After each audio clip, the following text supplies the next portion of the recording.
bersama-sama membuat program. Kaldunya bagaimana lebih tujuh. Masa tenang pilkada yang kini sedang berjalan dari tanggal 24 November hingga 26 November menjadi sebuah momen yang harus dijalankan oleh sebuah pihak, yaitu para paslon kepala daerah, tim pemenang, pendukung, dan juga partai politik pendukung paslon. Oleh karenanya di masa tenang ini seluruh pihak tersebut harus menghormatinya dengan tidak melakukan kampanye. Selaku penyelenggara pilkada, KPU 4 Lawan sendiri melakukan koordinasi dengan Bawaslu untuk melakukan pengawasan di masa tenang pilkada. Aktivitas kegiatan bagi paslon ataupun peserta pemilihan itu yang sifatnya kampanye, karena ini adalah masa tenang. Dan untuk hal-hal yang selebihnya tentu itu merupakan kewenangan dari Bawaslu.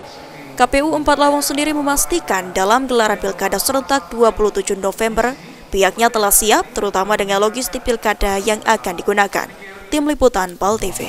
Membuat program. Kaldunya bagaimana